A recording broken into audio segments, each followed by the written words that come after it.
la misma noción. Esta es una caja, la portada, digamos, o el frente de un producto de cacao holandés, sí. Eh, y en la cajita que tiene acá el personaje de la caja del producto, vuelve a tener una bandeja en donde aparece exactamente la misma imagen que esta que estamos viendo acá. Es la misma, ¿sí? Esta persona con la bandeja y la cajita ahí adentro. Y si fuéramos capaces, si la imagen tuviese la calidad necesaria, podríamos llegar a ver esto mismo reproducido en esta parte, en esta porción de la imagen. O sea que si bien la gráfica es distinta, esta de la izquierda con esta de la derecha, comparten esa misma idea, ese mismo concepto, que es que la imagen global, ¿sí? La imagen total, contiene a su vez a la misma imagen, ¿sí? Lo cual es bastante curioso, digamos. Esto estaba muy de moda por los años 80, ¿no? Había muchas cosas con esta noción. Acá aparece la misma idea, ¿no? Esta es una página más actual, el home banking, no es la última, no es la que está ahora, me parece, en el Banco Nación, pero supo estar esta en la página para loguearse al home banking. Aparece una chica ahí con la notebook logueándose y sin embargo en la imagen de la pantalla aparece la misma imagen, o sea, la misma chica logueándose en la notebook, y si pudiésemos mirar el contenido de la notebook debería estar el mismo patrón, la misma imagen. En este caso estamos hablando justamente de este concepto de recursión, pero aplicado a gráfica, ¿sí? a imágenes. Sí, es parecido. Está bien el comentario de Ezequiel que dice como un bucle. Es como un cierto bucle, porque son conceptos que se parecen por el hecho de la repetición. Lo que pasa es que acá, a diferencia del concepto que nosotros tenemos de bucle, lo que hemos estado viendo en las estructuras de control, acá la reiteración se da curiosamente adentro.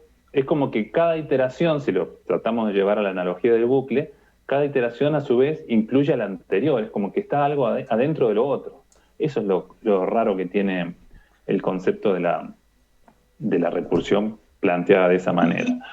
Acá tenemos esta imagen no existe en realidad, ¿no? Porque es una parodia, pero es la misma idea. Aparece la famosa La Mona Lisa, de esta pintura, pero que entre los brazos, entre sus manos, vuelve a tener la pintura a ella misma, ¿no? Representada, y por lo tanto, a partir de ese momento, entonces cada una de esas imágenes vuelve a tener el mismo cuadro incorporado adentro. Esto no sé si yo lo hacía en mi infancia, porque en mi infancia no había computadoras, no había nada. Si alguna vez puso un espejo frente a un espejo, lo que se ve es esto. En realidad tenemos el reflejo de la imagen y uno es como que estuviese mirando una especie de túnel que da la sensación de ser infinito. Lo que pasa es que no hay manera de ver a dónde termina, porque hay una cierta curvatura en el reflejo que hace que no podamos observar el final, ¿sí? Pero es esta misma idea, o sea, se refleja y se va viendo lo mismo, se nos vamos a ver nosotros con el espejito reflejado cada vez más chiquitito hacia adentro, pero como en una curva. Estos son todos ejemplos gráficos. Dice como la espiral de Fibonacci, claro. También son todos conceptos similares. Acá vuelve a aparecer, pero de otra manera, ¿no? En este otro ejemplo tenemos estas muñecas rusas, las matroscas o mamushkas, como las conozcan. Yo le conozco esos dos nombres nada más, que de alguna forma también representan este concepto de la recursión, pero ya no en el sentido de la gráfica, sino en una cuestión más física, en una cuestión tangible, porque vieron que cuando uno está con estos, son como un souvenir básicamente, ¿no? Estas muñecas están partidas al medio, tienen una abertura, entonces adentro de la muñeca más grande uno abre y se encuentra que está esta. Adentro de esta encontramos esta, y adentro de esta así sucesivamente una X cantidad, ¿sí? Hasta que llegamos a la última, que suele ser así como un granito de arroz, un porotito, una cosa muy chiquitita, que se supone que también trata de representar con la misma calidad o los mismos detalles. En realidad, ya las últimas como que no tienen forma de nada, ¿no? Son un manchoncito con un color similar a la idea original. Pero el concepto sigue siendo el mismo. ¿Qué sucede? Adentro de este objeto, digamos, de la muñeca original, encontramos otro que es igual, y así sucesivamente, hasta que llegamos a un momento en donde esta reiteración, ¿no? Este bucle, como decía ahí Kevin en el chat, termina, ¿sí? Esto es más tangible en esta representación, en esta analogía, en esta metáfora, digamos, de la recursión, quizá que en las imágenes de recién, porque en las imágenes yo explicaba que un poco si uno pudiese ver y la imagen tuviese una calidad, ¿no?, impresionante, seguiríamos ingresando cada vez más adentro, pero en realidad tampoco es así, porque eso lo vamos viendo, como en los casos que vimos, hasta que en algún determinado momento, por cuestiones de la calidad, de lo que sea, termina, ¿no? O sea, puedo tener la misma imagen como la del triangulito, y en algún momento ya no hay más triangulitos adentro, en realidad va a ser un triángulo sólido seguramente, porque ya no lo permite la calidad del diagrama. Entonces, concluye, digamos, no vuelve a estar esa reiteración hacia adentro. Entonces, acá en todos estos casos lo que estamos viendo es este concepto, el concepto de la recursión, pero aplicado a otros ámbitos que tienen que ver por ahí con el mundo, con la vida cotidiana, que por ahí uno a veces los ha visto, pero no nos hemos detenido a pensar qué propósito tiene o cuál es su naturaleza, ¿no? Bien, entonces, esperen que saco este. Ahí está. Nosotros entonces ahora abandonamos esto que era más divertido, mirarlo en dibujitos, y volvemos a la realidad nuestra de los martes a la noche y decimos, bueno, ¿y esto qué tiene que ver con a lo que a nosotros nos atañe acá en algoritmos y estructuras de datos? O sea, ¿qué pasa con la recursividad en informática? Bueno, resulta que nosotros también lo tenemos, de una manera quizá no tan graciosa, ¿no? Pero está bueno, es un concepto muy interesante que muchos le tienen así como una cierta ¿no?, reticencia, o lo tienen como algo complejo y algo que trae problemas, y en realidad es una herramienta muy poderosa. Se usa mucho la recursividad. ¿Y a qué le decimos recursividad en informática? Nosotros decimos que un programa es recursivo cuando este programa se llama a sí mismo, ¿sí? Esa es la definición, ¿sí? Hablamos de programa, pero en general lo vamos a plantear sobre subprograma, pero el concepto es el mismo. Cuando un Tengo que pasar subprograma el se link. llama a sí mismo, decimos que es recursivo, ¿sí? Y ojo con la confusión del bucle. Vamos a ver que son cosas ciertamente parecidas, pero tienen una naturaleza diferente. ¿Qué es lo primero que tenemos que aclarar? Bueno, que no es ni una estructura de datos, ni una estructura de control, porque podríamos confundirnos con eso de las estructuras de control iterativa, ¿no?, todas las repetitivas que tenemos, sino que es una técnica de programación que sí nos va a permitir que un conjunto de instrucciones, que en general va a ser buena parte de ese subprograma, se ejecute una cierta cantidad de veces. Entonces, bueno, tenemos esta afirmación que dice que todo aquello que puede resolverse con una estructura repetitiva se puede plantear con una recursión. Entonces, esa afirmación hay que tomarla así como con pinzas y tener cuidado, porque si bien puede ser cierto, yo lo que quiero que quede claro acá, porque esto incluso se los pregunto un montón de veces en los finales y en los exámenes, y a veces pasan de largo con esto. Se puede aplicar, pero en realidad la recursión tiene sentido aplicarla justamente cuando hace falta, cuando el problema tiene naturaleza recursiva. Pues ya vamos a ver que hay problemas que son naturalmente o inherentemente recursivos. Tienen esas características que hacen que cuando yo planteo la solución algorítmica, lo natural es que lo plantee justamente haciendo uso de este concepto y no haciéndolo de forma iterativa con una estructura de control. ¿Lo voy a lograr de las dos maneras? Sí, pero si el problema es naturalmente recursivo, va a ser más fácil hacerlo justamente con un subprograma recursivo. Si yo lo quiero hacer de manera iterativa, me va a costar mucho más, es más complicado el algoritmo. Incluso como dato curioso, les comento que en realidad hay muchos códigos que se plantean inicialmente de manera recursiva, o sea, se busca resolverlos de forma recursiva, y de ahí buscan la solución equivalente iterativa, ¿sí?, pero basándose en la recursiva, justamente porque saben que la solución recursiva suele ser mucho más clara, suele ser más elegante, más breve, vuelvo a insistir en el término, más poderosa, ¿no? Es mucho más interesante plantearlo de esa forma. Pero insisto, cuando el problema es naturalmente recursivo, si no, es como forzar, tratar de meter algo en una forma de otra cosa, ¿no? Es forzar una solución con algo que no tiene nada que ver. Entonces, ustedes vayan siguiéndome. Les voy a mostrar, a ver si se entiende la idea de lo siguiente. Que acá vienen todos estos conceptos que hay que entenderlos. Bien, vamos a ver qué es lo que pasa, y acá hay que hacer un poco de memoria sobre algunos conceptos que vimos en la unidad 4, cuando vimos subprogramas.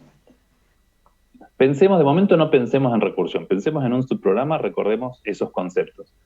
¿Se acuerdan que nosotros cuando teníamos un subprograma, supongamos este, P, podría ser un procedimiento o una función, pasaba lo siguiente, yo empezaba a ejecutar una serie de instrucciones, ¿sí? Omitamos esta línea ahora, no hace falta, omitamos esta línea, entonces se empezaban a ejecutar todas esas instrucciones hasta que finalmente ese subprograma terminaba y devolvía el control al programa que lo hubiese llamado, ya sea el programa principal o un subprograma. ¿Sí? ¿Eso lo recuerdan bien? Entonces, ¿qué pasaba? Imaginemos, vamos a poner otro caso, antes de avanzar con esta pregunta que quiero hacer. Ahora, pensemos que esta es una llamada a otro, o sea, este es el programa P y este se llama R, ¿sí? Es una situación hipotética. Se viene ejecutando el subprograma y de pronto encuentra una llamada a otro subprograma. ¿Qué pasaba durante esta llamada? Se ejecuta ¿Alguien lo la recuerda? llamada R y Sí. después se pausa la llamada P, pero se pone a ejecutar la llamada R. Después que termina la R, vuelve a la P. Exactamente, o sea, veníamos ejecutando esto y acá siempre yo les planteaba como que P, en este caso, quedaba como en pausa, ¿no? Como que queda ahí congelado, ¿sí? Le damos el control al otro subprograma, a R, se ejecutaba R y cuando R terminaba, volvíamos y continuamos desde el punto donde habíamos quedado ahí como congelados, ¿sí? Perfecto. Ahora, un detalle a sumar sobre esto que también se los dije cuando estuvimos hablando de subprogramas. Acuérdense de este ejemplo que yo les daba, que yo siempre ponía la situación que hacía una analogía, en vez de para explicar el concepto, en vez de pensar en el procesador, yo decía que yo era el programa o un subprograma, yo tenía todos mis recursos en mi escritorio, mi computadora, mis libros, cuaderno, lapicero, lo que fuese. Entonces, como yo estoy trabajando y digo, oh, a ver, vos, vamos a mirar la lista, como hago siempre, a ver, Ezequiel, le digo, Ezequiel, hace tu parte, vos tenías que resolver esta parte, yo te doy los datos. Entonces Ezequiel no tiene otro recurso porque estamos usando lo mismo. Entonces yo qué tenía que hacer? Sacar todo lo que yo tenía en el escritorio para que él se ubique y empiece a trabajar. ¿Sí? Se olvidó. ¿Sí? Entonces yo le doy todos los recursos para que él se ponga a trabajar. ¿Y qué pasa con todo lo que yo tenía en el escritorio? ¿Qué hago con eso? Y no me respondan una grosería. ¿Cómo puede ser eso, profe? No. Y no sé, en este horario todo es posible. ¿Qué sucedía con eso? Desaparecía. No, mentira, Mm, se ocupaba por otro lado.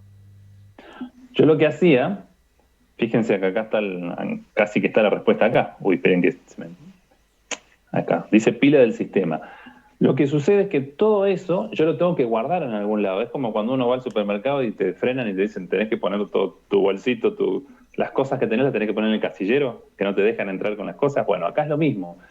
Cuando a mí me sacan del procesador, ¿yo qué hago con todo el estado intermedio en donde estaba? Porque piensen que cuando yo estoy ejecutando un programa, hay muchos recursos asociados. El programa tiene acceso a la memoria, a los registros, al contador de programa, hay un montón de cosas. Todo ese estado intermedio lo guardo en la pila. Entonces yo voy, tac, lo pongo en la pila y yo me pego una siesta mientras el otro subprograma se está ejecutando. Cuando el otro programa termina de ejecutarse y me dice, ya está, volvé a continuar con lo que estabas haciendo, yo tengo que volver a organizar todo lo que tenía. Vuelvo a traer eso y ¿de dónde lo saco? Lo saco de la pila. ¿Se acuerdan de este concepto de la pila que guardamos ahí temporalmente las cosas hasta que yo podía seguir ejecutando? ¿Se acuerdan o no se acuerdan? Siendo sincero, no, la verdad no me acordaba. Bueno, Lo ahora ya lo sabía, saben. lo tengo entendido de otra manera, pero sé casi lo mismo. Bueno, ahora ya Amigo. lo saben. O sea, lo que yo tengo lo tengo que guardar en algún lado porque piensen que el recurso es uno solo. Tengo el procesador, accede a la ALU, todas estas cosas de la computadora, de la parte arquitectónica, pero el proceso o se ejecuta uno o se ejecuta otro. Entonces, todo lo que tenía este desplegado lo tengo que guardar en algún sitio. Eso se guarda en la pila. Bien, entonces ahora... En vez de llamarse pila, se puede llamar la memoria, ¿sí? Sí, lo que pasa es que la pila es una parte, o sea, la memoria tiene una porción que es la pila del sistema. ¿Sí? Es una parte que tiene ese uso particular. ¿Sí? Es una cuestión muy, muy específica. Entonces, teniendo esta idea en mente, ahora vamos a ver qué es lo que pasa con la recursión. Ahora sí, vemos este ejemplo tal cual está acá. Tenemos un subprograma P que empieza a ejecutar, ¿no? Tiene un montón de líneas y de pronto P encuentra que tiene una llamada a sí mismo. O sea, P llama a P. Entonces, lo que va a suceder es que cuando llama a P, el programa, entre comillas, ahora lo voy a explicar bien, empieza de nuevo. ¿Sí? Arranca otra vez de cero. Pero acá está la clave, y no se duerman con estas cosas, que estos son todos los conceptos importantes. No es el mismo P, es una copia de P. No es, justo por eso acá está la diferencia con la iteración. No es un bucle, no es que esta flechita no significa que volvió atrás a la primera línea del programa, sino que P, cuando llega a la llamada, llama a otro que es igual a él, es una copia, es un clon, ¿sí? Es un subprograma que hace lo mismo que él, porque es exactamente igual. Entonces, como está llamando a otro subprograma, que por esas casualidades de la vida es igual a él, ¿qué pasa con el primer P original? Tiene que guardar todo su estado, ese escritorio que yo decía, saca sus libros, saca todo su estado, ¿y dónde lo guarda? En la pila. Pone todos sus datos en la pila, ¿no? Entonces guardado eso. P llamó y empieza otro. Llamémosle P sub 1 para no perdernos, ¿no es cierto? Pero sigue siendo P, es una copia de P. ¿Qué pasa con P sub 1? Empieza a ejecutarse.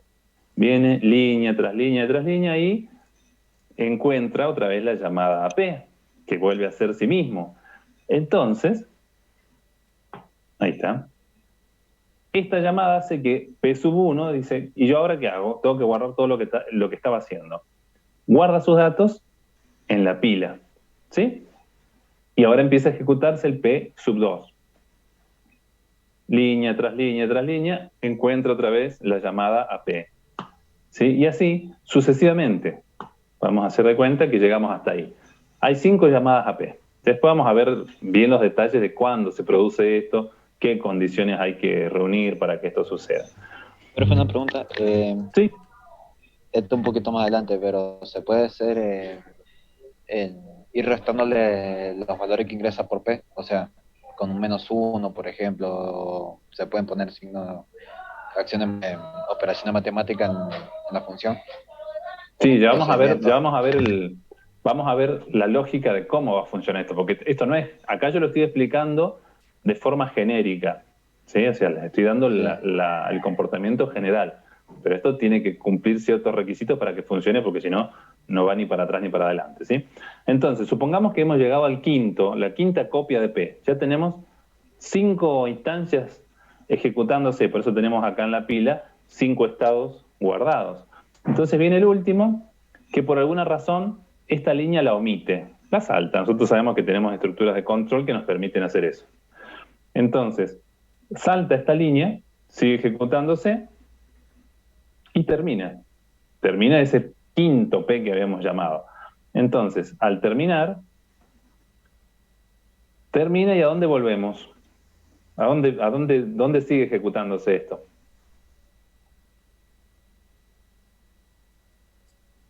¿En el programa original? En el P sub 4, digamos, ¿no? El que terminó es el P quinto. Y el P quinto hizo la última instrucción y cuando volvemos al cuarto, vamos después de la llamada que habíamos hecho, donde habíamos llamado la quinta instancia del subprograma P, después de esa instrucción, o sea, volvemos como acá atrás, acá abajo. Entonces el cuarto sigue ejecutándose y termina de ejecutarse el cuarto. Por lo tanto, termina. ¿Y a dónde vamos a continuar? A la línea siguiente de la llamada del tercero, ¿sí? O sea, son muchas instancias distintas que van quedando todas como congeladas, ¿no? Entonces, cuando el último termina, comienza a volver, o sea, termina ese, termina el anterior, termina el anterior, termina el anterior, hasta que finalmente termina la llamada inicial. El primer subprograma P que ejecutamos hace la última instrucción y termina, y le devolverá el control al programa principal o a quien lo haya llamado. Sin saber todavía cómo funciona y cuál va a ser el truco para que esto ande, se entiende la idea de que yo tengo un subprograma que dentro de sus líneas encuentra una llamada. ¿Se acuerdan que cuando llamamos a un subprograma lo llamamos por el nombre que tiene? Si es un procedimiento y si es una función en una expresión, pero por el nombre de la función. Bueno, si es sí mismo, es como si empezara otra vez. Pero resalto esa idea. Es como si empezara, porque en realidad es una copia. Es otro que empieza desde cero. O sea, ese subprograma empieza por la primera línea. Pero quien lo llamó, que es uno igual a él, quedó en alguna determinada línea de subcódigo frenado, quedó pausado ahí. ¿Sí? Bien, entonces, vamos a volver. Sí, pregunta Rodrigo. La copia, pasa, en realidad, tu pregunta está bien y es general, porque vos pensás que en cualquier otra situación, olvidándonos de la recursión, cuando teníamos nosotros un programa, estaba ejecutando un programa y de pronto llamábamos a una función, cualquiera, una función que hicimos para calcular, no sé, la potencia de un valor, como hemos hecho algún ejercicio. Una vez que eso se calcula y me devuelve los valores, ese subprograma desaparece, no está más. ¿Sí? Ya no existe. Si lo volvemos a ejecutar, es otra instancia de ese subprograma. Pero ese que una vez que algo termina y hace la llamada a retorno o a fin procedimiento, no existe más. O sea, lo que nos queda como mucho es los resultados que se hayan calculado. ¿Sí? Entonces, no, de nada. Bueno, ese es el dibujito de recién. Ahora vamos a ver entonces cómo debería ser esto para que funcione de esta manera. Tenemos dos componentes en cualquier programa recursivo, que es lo siguiente. Por lo menos una, o más de una puede ser, pero por lo menos tiene que haber una, condición de salida. La condición de salida, vieron que yo recién en el ejemplo les dije que en cada vuelta volvía a llamar a P, pero la última vez le dije, ahora no llama a P, lo saltó. ¿Sí? Entonces, a eso nos referimos con la condición de salida. Tener alguna estructura en el subprograma que permita que en algún determinado momento no se produzcan más las llamadas recursivas. Porque, ¿qué pasa? Si cada vez que llamamos vamos a llamar recursivamente, esto no terminaría nunca, haríamos algo infinito, ¿no? Llama otra vez recursivamente a P y otra vez a P y a P y a P y a P y no termina más.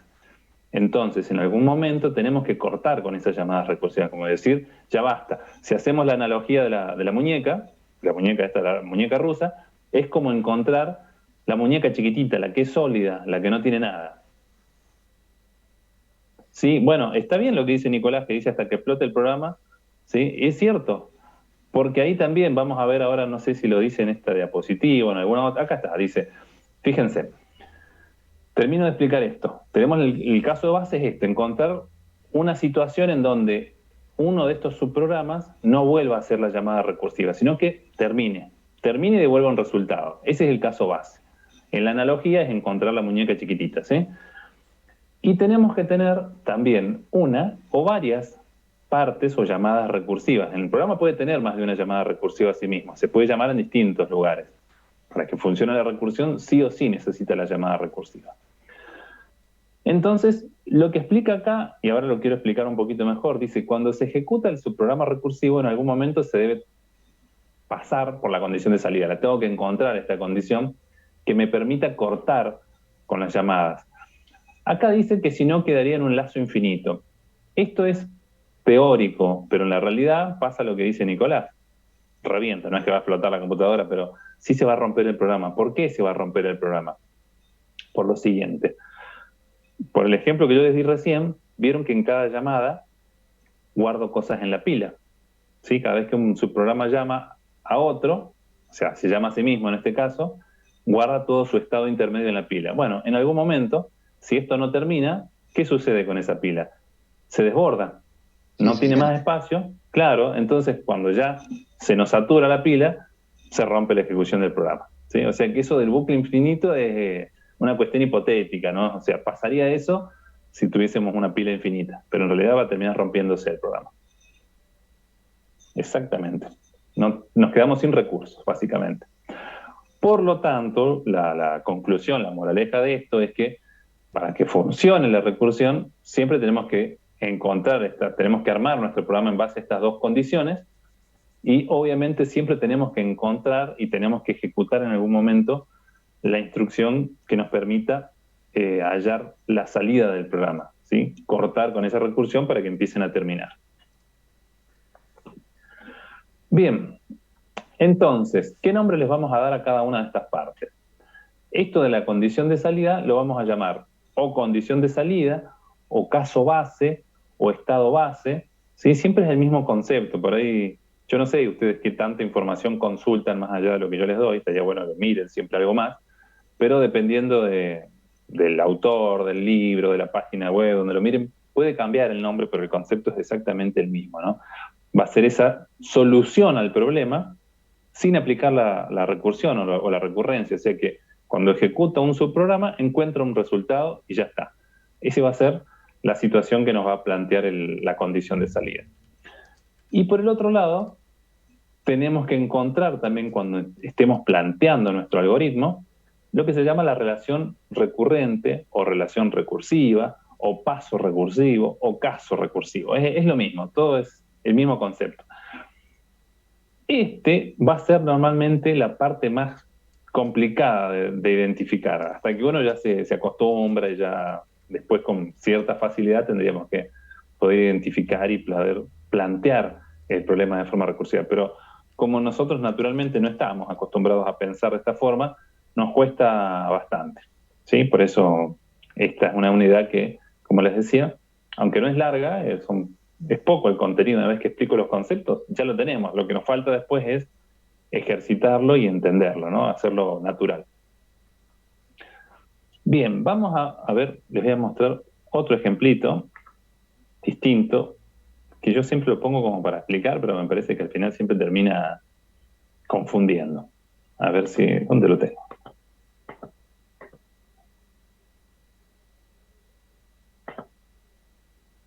Acá está.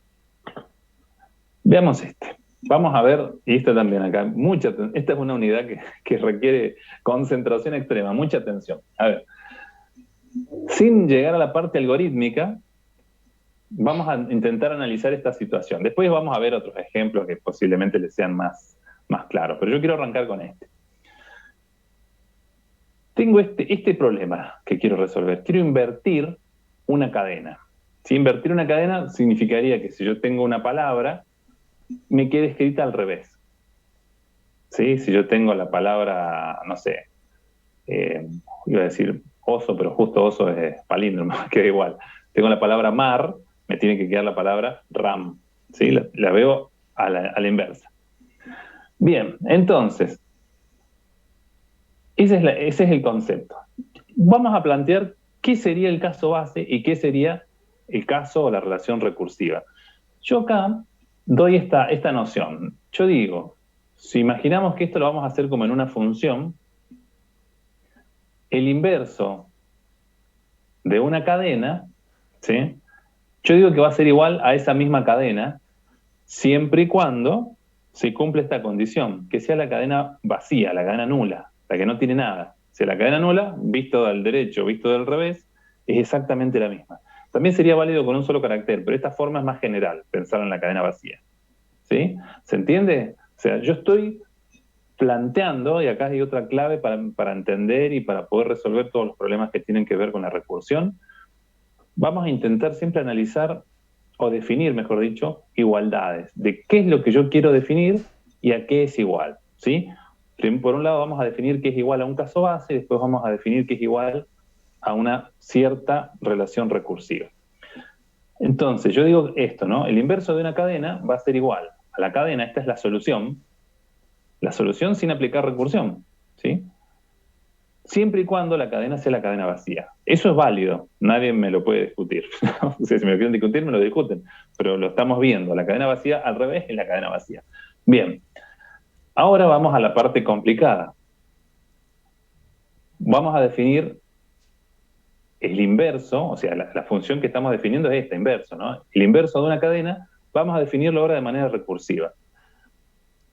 Yo digo que es igual el inverso de una cadena al inverso de una subcadena, ahora veremos cuál es, concatenado. ¿Se acuerdan del simbolito más que lo usamos para concatenar, para pegar dos cadenas? Bueno, lo concateno con el primer carácter de la cadena original, ¿sí? Y esta subcadena, acá está la aclaración, va a ser igual a la cadena original menos quitándole, o sea, este no es un operador válido, ¿eh? Es una explicación que hago yo nada más. Le quito el primer carácter. Vamos a ser más claros y ahora lo vamos a mirar acá en este ejemplito para que se entienda un poquito mejor. Yo estoy diciendo lo siguiente, con esas dos reglas resuelvo el problema. Tomamos como punto de partida la cadena hola, la queremos invertir a la cadena hola, ¿sí? El hola de saludar, no el hola del mar. Entonces yo llamo inverso con esta cadena, hola. De acuerdo a lo que dije recién, fíjense acá, que dice que el inverso de una cadena va a ser igual al inverso de la subcadena menos el primer carácter concatenado con ese primer carácter que le quité. ¿Qué es esto que estoy diciendo acá?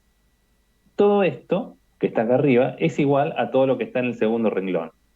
El inverso de la cadena hola, sin el primer carácter, concatenado con el primer carácter. ¿Se entiende hasta ahí? ¿Se dan cuenta de lo que estoy planteando? El inverso de todo esto es igual a esto. Es una igualdad. Cada renglón me está mostrando una igualdad. Lo que está acá es igual a lo que está en este segundo nivel. Entonces, vuelvo un poquito para atrás. Acá. Esta es la relación recursiva. Fíjense, ¿a qué nos referimos con relación recursiva o recurrente? Que lo que yo estoy explicando, ven, yo estoy tratando de explicar o de describir, digamos, la función inverso. Y resulta que en la descripción, cuando voy al lado derecho, vuelvo a encontrar la función inverso. Ahí es donde entra la recursión. Que esto es lo difícil de entender del concepto, porque nosotros estamos acostumbrados a que cuando explicamos un concepto o lo describimos, en la descripción no podemos utilizar el mismo concepto que estamos describiendo. ¿Sí? Es como que me dicen, profe, describa una bicicleta. Yo digo, bueno, una bicicleta es un dispositivo que es una bicicleta, ¿no? Y entonces es como que no convence, porque bueno, estoy usando lo mismo para describirlo. Y en cambio acá sí sirve esa idea, la vaca es la vaca, dice Juan Pablo, tal cual.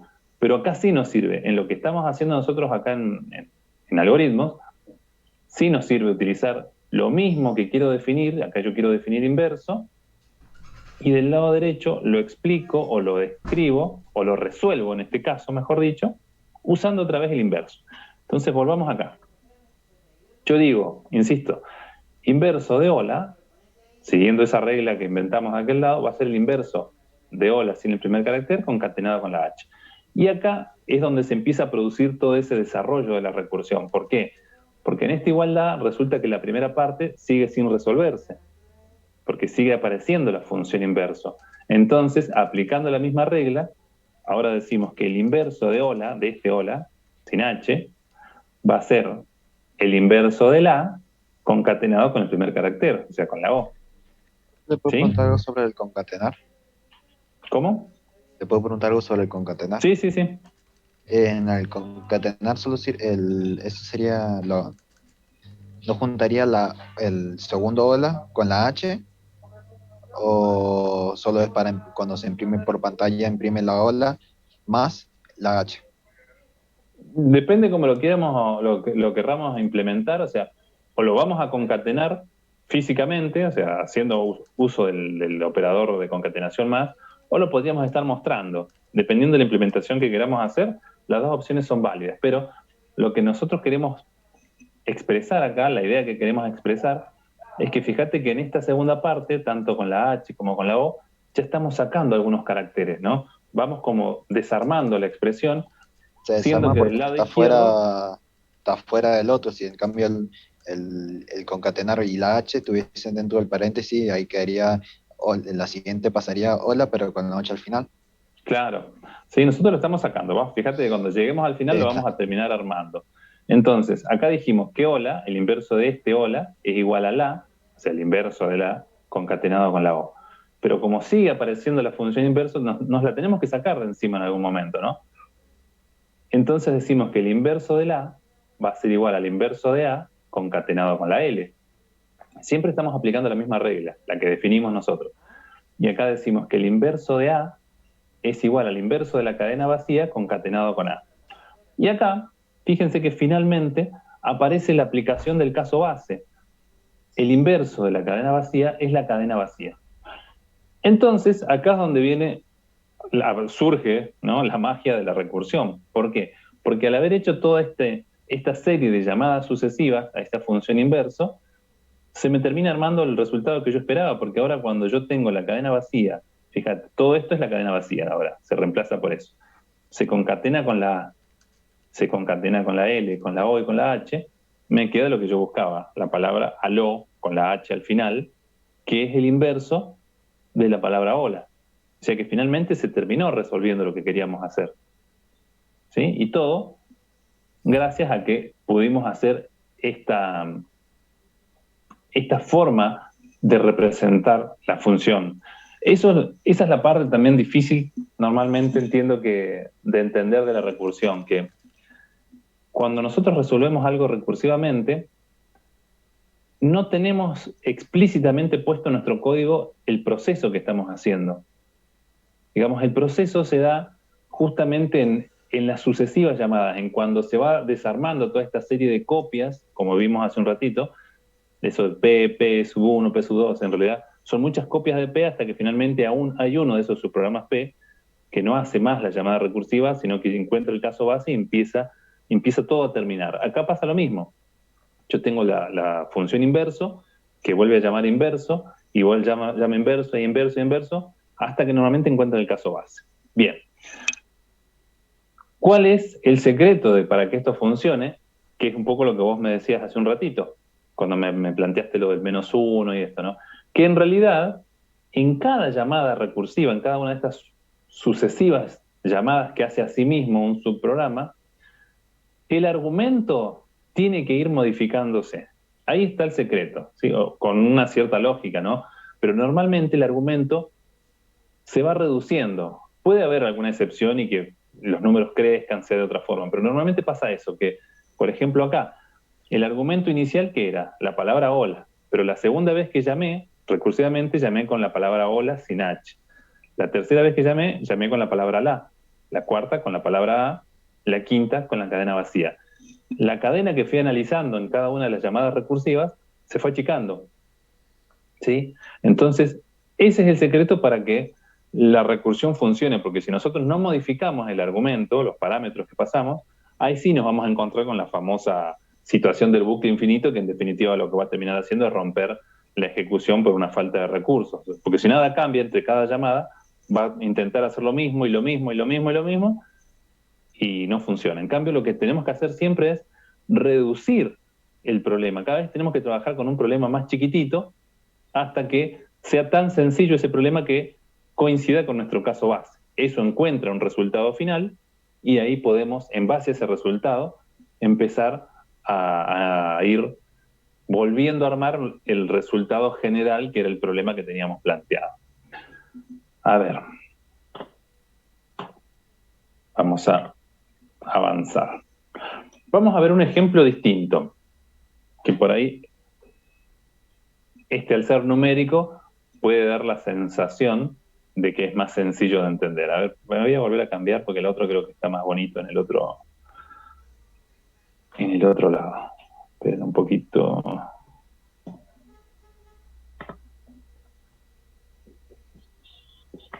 ¿Dónde está?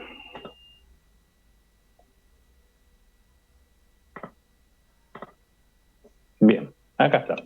Vamos a mirar este ejemplo. Factorial, que es un ejemplo clásico. Si buscan recursión en algún lado, lo primero que van a encontrar es la función factorial. ¿Por qué? Porque es una función naturalmente recursiva, ¿sí? Pero vamos a hacer todo el proceso que yo quiero que aprendan ustedes para poder encontrar un algoritmo recursivo a cualquier problema, ¿no? Bueno, dice, definir la función factorial de un determinado número. Lo hemos hecho, la función factorial, en una clase anterior, no sé en cuál. Sí, lo hicimos. Lo hicimos de forma iterativa, ¿sí? Con los repetir, creo que lo hemos hecho. Sí, bien. O sea, lo que tenemos que hacer, a partir de que entendemos qué es la función factorial, tenemos que entender el problema, obviamente, es identificar la condición de salida del caso base y el caso recursivo. Y en base a eso vamos a diseñar, vamos a armar la función para poder calcular el factorial de manera recursiva, y van a ver que si nosotros hacemos el análisis correcto, el adecuado, es prácticamente trivial encontrar el algoritmo, porque nos va a salir así como un regalo, ¿no? Entonces dice que el factorial de un número, esto lo tenemos que saber, del número entero n, números positivos, se va a definir en general como el producto de todos los números comprendidos entre 1 y ese número al cual le queremos calcular el factorial, ¿sí? Ya sea, como dice el orden del producto de los factores no altera el producto, ¿no? O sea, puede ser ascendente, descendente o desordenado, pero no tiene sentido complicarnos desordenando el orden del factorial. ¿Esto qué significa? Que el factorial de 0, por definición del factorial, es 1, que el factorial de 1 es 1, también por definición, y a partir de acá es donde aparece esta definición de la sucesión de la productoria, ¿no? O sea, el factorial de 2, por lo que leímos recién, es 1 por 2 o 2 por 1. El factorial de 3 es 1 por 2 por 3, o lo que es lo mismo, 3 por 2 por 1, y así sucesivamente con cualquier número. El factorial lo vamos a calcular de esa manera, ¿no? Multiplicando todos los números predecesores al número que estamos intentando calcular.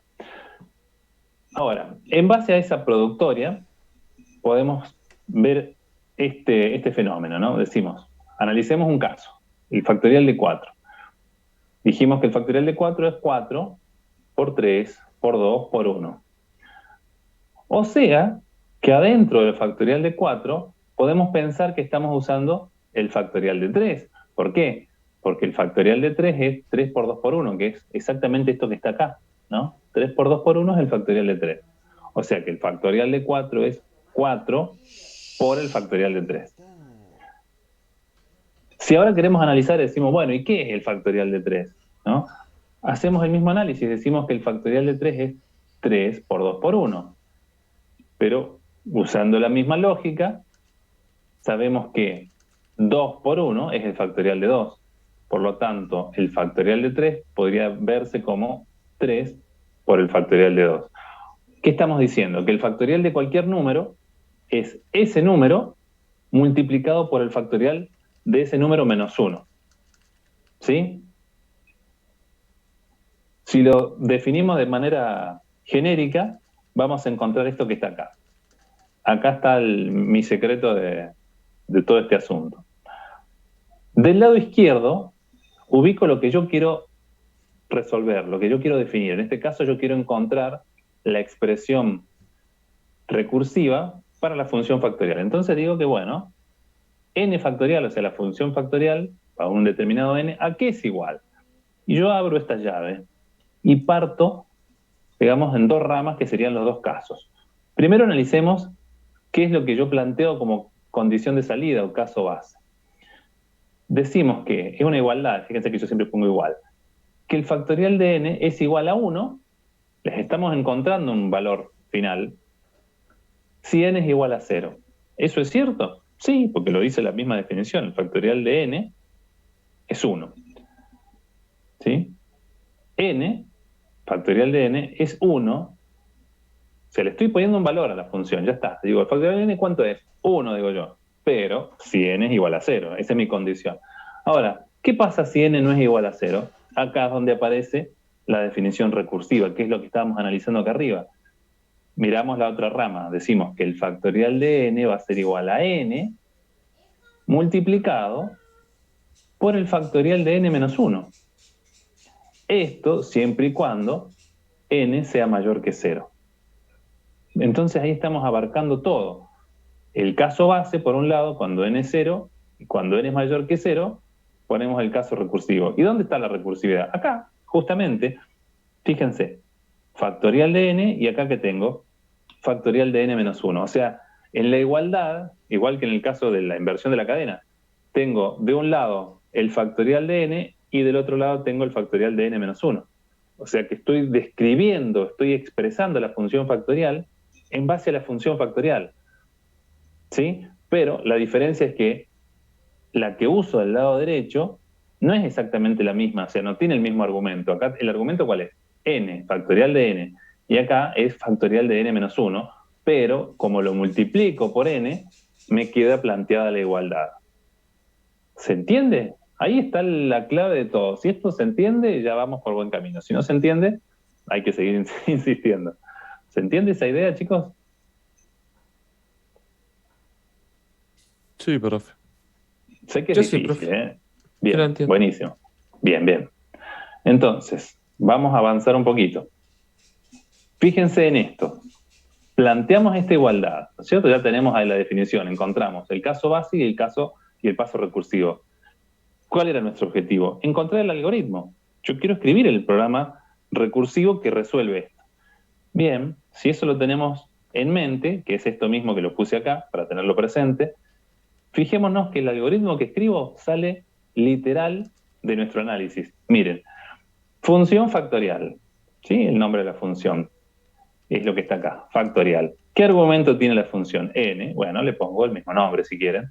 N de tipo entero y mi función va a ser entera. Bien. Caso base. ¿Qué dice el caso? Bueno, me aparece ese dibujito. ¿Qué dice el caso base? Dice si n es igual a 0, ¿no?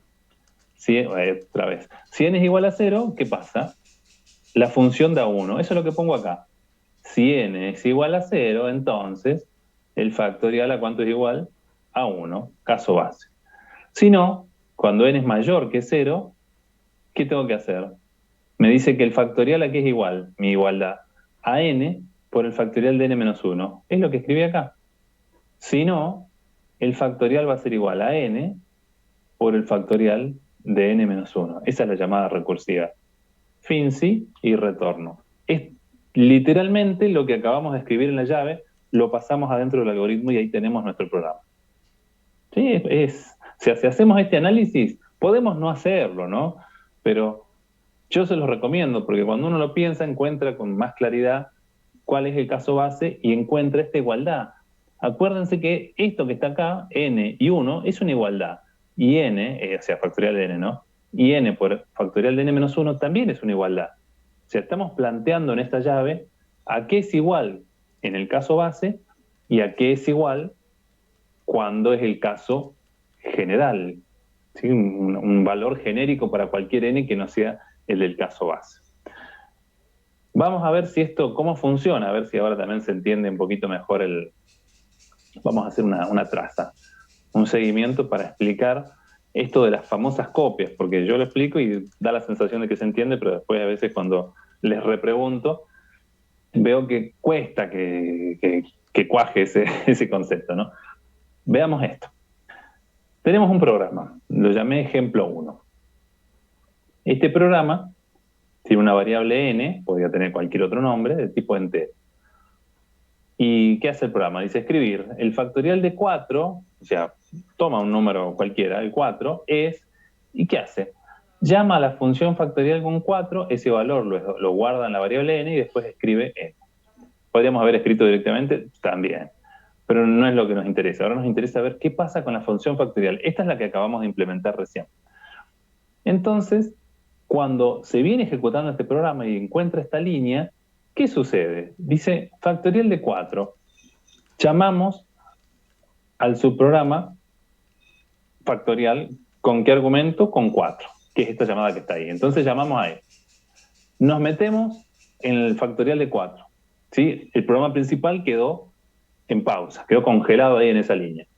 Empieza este programa, esto era n, ¿no? Pero yo acá ya le pongo el valor para ir siguiéndolo. Factorial de 4. Entonces pregunta, n es el que vale 4. ¿Es igual a 0? No. Entonces voy por el si no. Como voy por el si no, fíjense que es el código que escribimos recién. Me dice que factorial es igual a 4 por factorial de 3. ¿Sí? Acá está la llamada recursiva. Pero ¿qué pasa? Cuando yo encuentro la llamada recursiva, recuerden que no es que empiezo otra vez. Llamo a otro subprograma que es igual a este.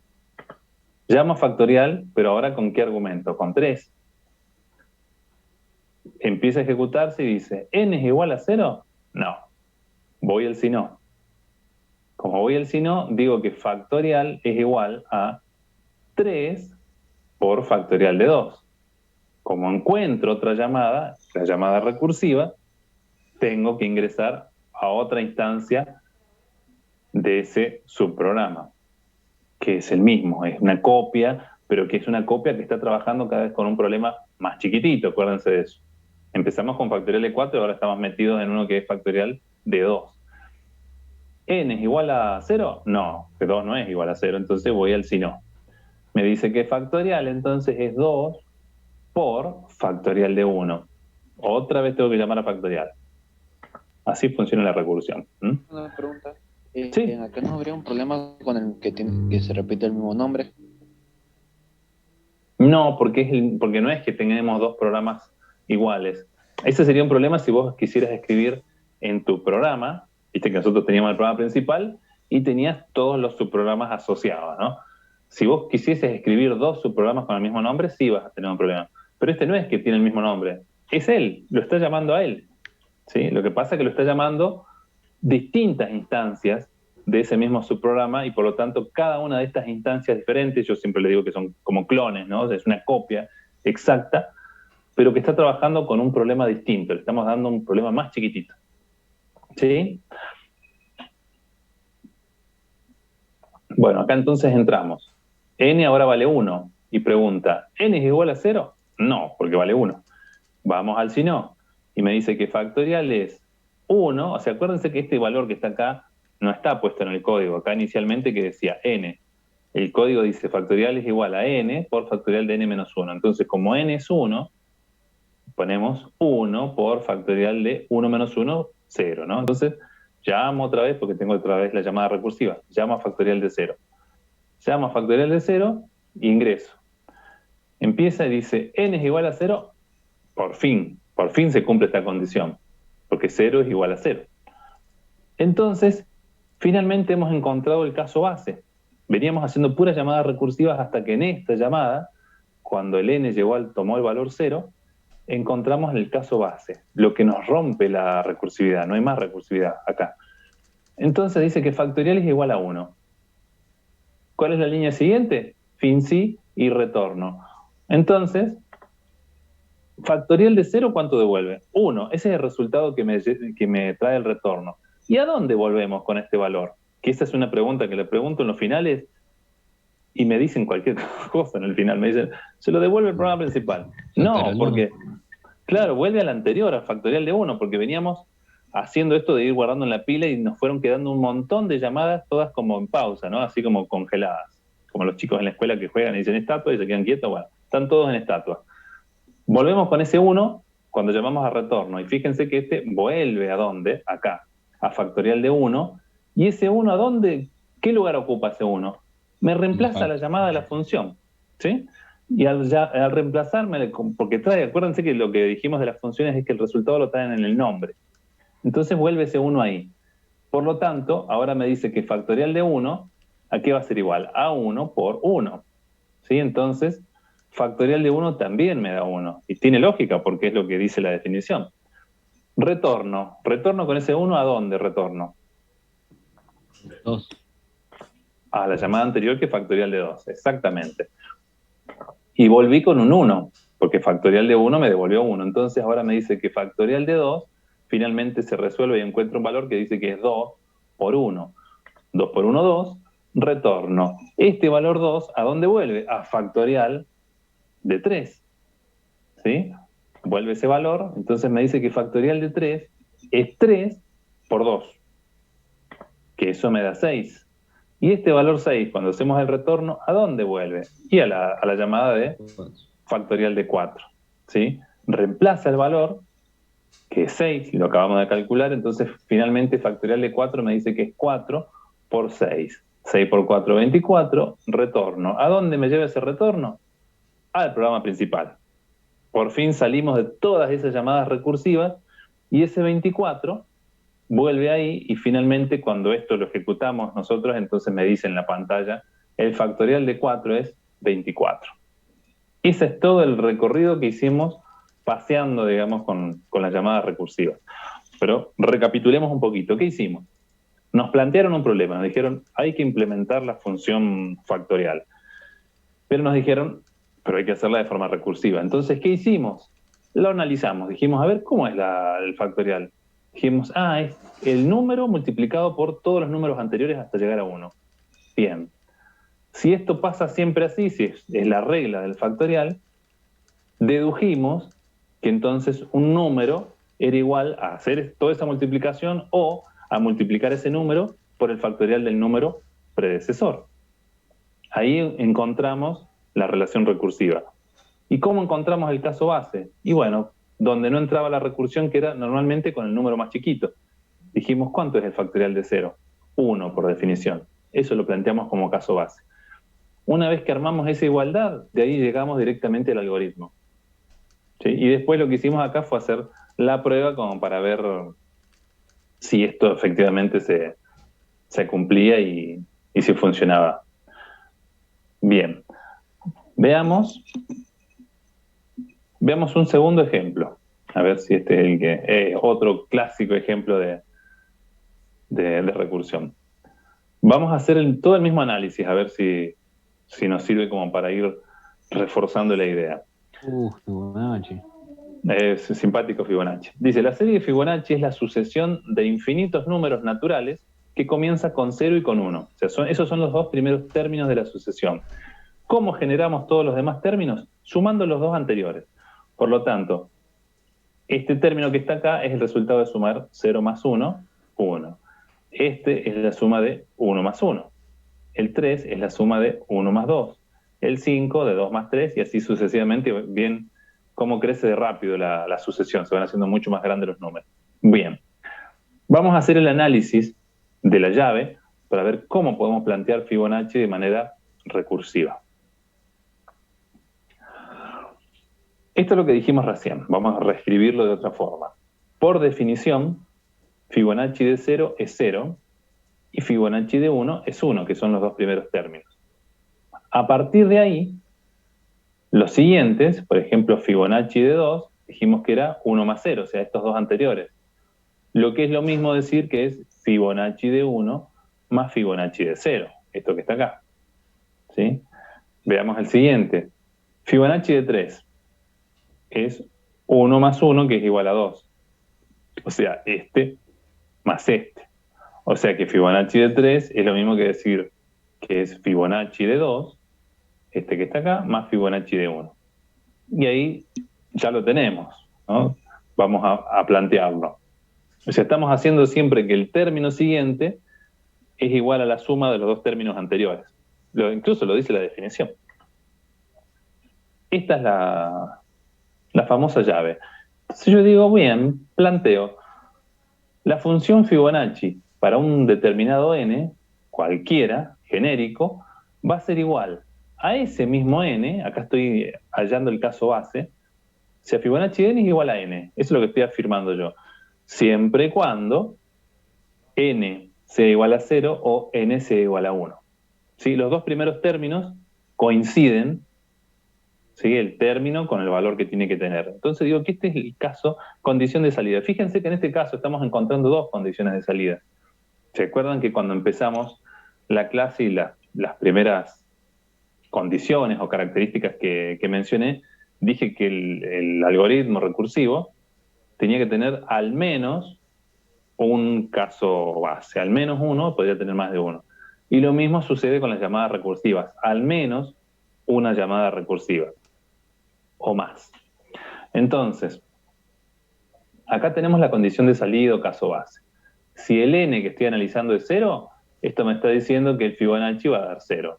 Si el n que estoy analizando es 1, el Fibonacci de 1 va a ser 1. Listo. Ahora planteemos la recursión. Por lo que estuvimos analizando recién en la diapositiva anterior, dijimos que Fibonacci de un n cualquiera va a ser igual. Se calcula como el Fibonacci del n anterior, o sea, n-1, más el Fibonacci de n-2. Y ya está. Ahí tenemos el paso recursivo. Fíjense, ¿por qué es recursivo esto? Insisto con los conceptos, ¿no? Porque estoy igualando, estoy diciendo que esto que está acá es igual a esto que está acá. Y en esta igualdad estoy utilizando la misma función. Yo quiero resolver Fibonacci, pero para resolverlo, ¿qué estoy usando? Fibonacci otra vez del lado derecho, ¿sí? Cosa que, a diferencia de esto, en el caso base no.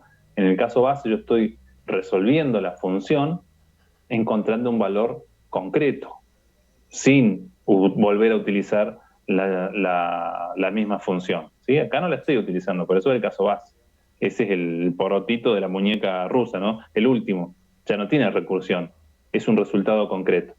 En cambio este me está diciendo que usa la misma función, pero acá el argumento ¿cuál es? N. Y acá es n-1 y acá es n-2.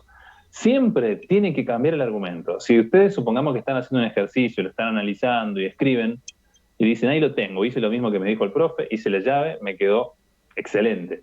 Y se fijan y tienen el mismo valor de argumento del lado izquierdo y del lado derecho, algún error han cometido porque no puede ser el mismo valor.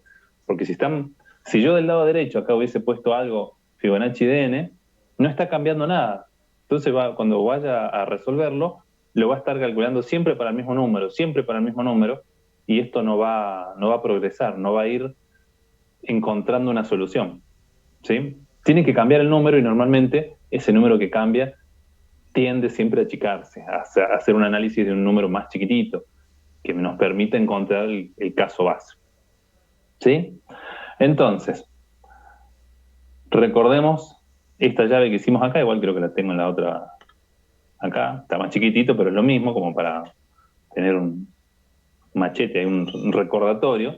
Si estamos diciendo que Fibonacci de n es n, o Fibonacci de n es Fibonacci de n-1 más Fibonacci de n-2. Siguiendo la misma lógica de antes, transcribimos directamente esta llave a nuestro algoritmo. Función Fibonacci. ¿Cuál es el argumento? N. Le ponemos n y de tipo entero. ¿Cómo era el caso base? Me dice, si n es igual a 0, es lo que está escrito acá, si n es igual a 0, Fibonacci es 0. Si no, ¿cuál es el otro caso base? Que n sea igual a 1. Si n es igual a 1, entonces Fibonacci es 1. Esto también lo podríamos haber escrito de otra forma. Si alguno por ahí me quiere criticar el algoritmo, puede hacerlo con toda libertad. Pero yo lo trato de poner así lo más expresivo y explícito posible para que se entienda que es tal cual lo que estamos sacando de la llave. Si no es ninguno de los dos casos base, es el caso recursivo. Entonces es este si no que está acá.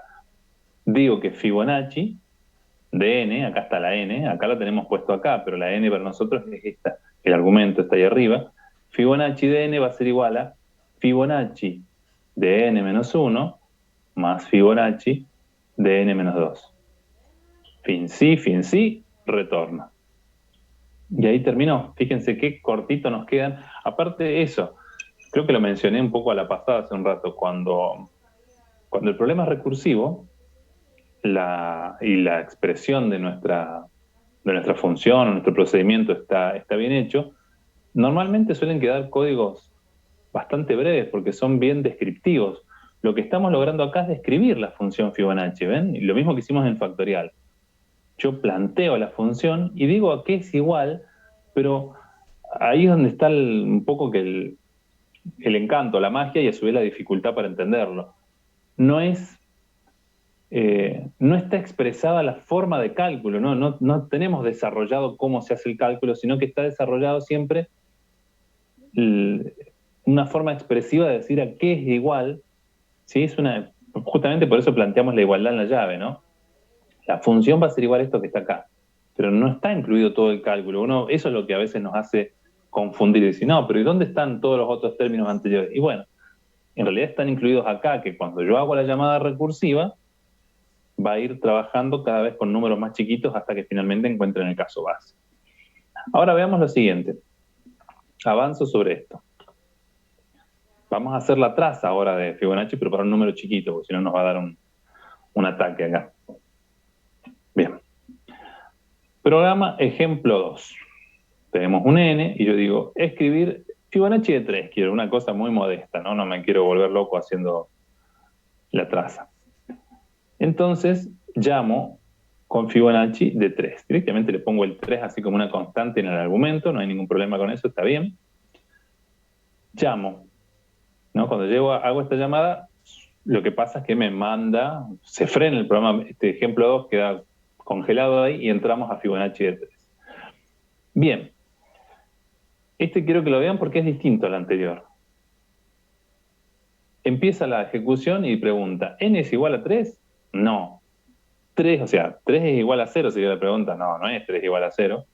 Entonces dice, ¿3 es igual a 1? Tampoco. Entonces vamos por el si no. Dice que Fibonacci de 3 va a ser igual a Fibonacci de 2. Y ojo, que acá es donde está también la parte interesante de este ejemplo. En esta misma línea tengo dos llamadas recursivas, esta y esta. En el caso del factorial había una sola llamada recursiva en el programa, ahora tengo dos. Entonces, cuando yo empiezo a ejecutar esta instrucción, es como que esta todavía no la veo, no llego a esta instrucción. Cuando encuentra la primera, tiene que llamar a Fibonacci de 2 y llama. Se congela mi programa Fibonacci de 3 ahí. En la primera llamada, llamo. ¿Sí? Fibonacci de 2. ¿2 es igual a 0? No. ¿2 es igual a 1? Tampoco. Entonces me dice que Fibonacci de 2 va a ser igual a Fibonacci de 1 y me pasa lo mismo. Como encuentro una llamada recursiva, todavía el programa no alcanza a ver que hay otra. ¿Sí? Entonces, encuentra esta y tiene que resolverla, llama. Y Fibonacci de 2 queda estatua, ¿no? Queda congelada ahí. Entramos a Fibonacci de 1. ¿1 es igual a 0? No. ¿1 es igual a 1? Sí, acá tuve suerte y encontré un caso base. ¿Sí? Encontré que Fibonacci va a ser igual a 1. Es un resultado, un caso base. Entonces de acá vengo al fin sí, retorno. Esta llamada me devuelve un 1. ¿Sí? Esta devuelve un 1, entonces vuelvo, empiezo a desapilar. ¿Sí? Vuelvo y ese 1 reemplaza la primera llamada que encontré. Pero no sigo volviéndose al programa principal. ¿Por qué? Porque en la misma instrucción me vuelvo a encontrar con otra llamada recursiva que es Fibonacci de 0. Entonces, llamo con Fibonacci de 0. Entro acá. ¿0 es igual a 0? Sí. Entonces me dice que Fibonacci de 0 es igual a 0. Hacemos un fin sí y retorno. Tengo un 0 como resultado de la función. Vuelve y reemplaza el valor de la llamada. Entonces ahora me queda que Fibonacci es 1 más 0, me da 1. ¿Pero en qué llamada estoy?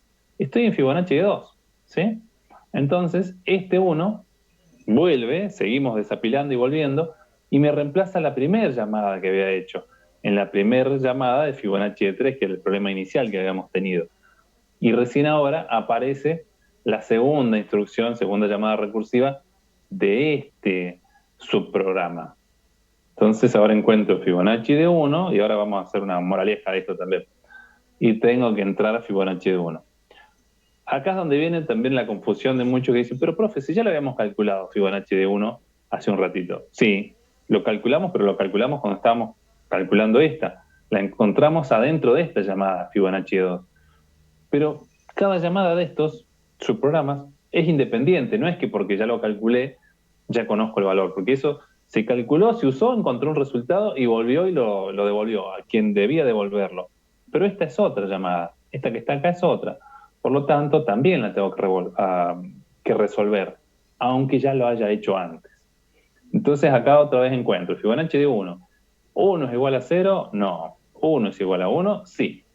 Fibonacci es igual a 1 y entonces esta llamada a esta función me devuelve 1. Esa llamada me trae el 1 para acá y finalmente me dice que Fibonacci de 3, que es el que yo inicialmente quería calcular, va a ser igual a 1 por 1, 1, ¿sí? ¿Por qué tengo retorno? Ah, no, 1 más 1, perdón, no es 1 por 1. 1 más 1, porque era el término con el anterior. Yo estaba multiplicando en la cabeza y digo, ¿qué pasó acá? 1 más 1, es los dos términos anteriores, es lo que habíamos definido. 2, entonces ese valor de 2 es el que finalmente traigo al programa principal y es lo que va a escribir en la pantalla. El Fibonacci de 3 es 2. ¿Sí?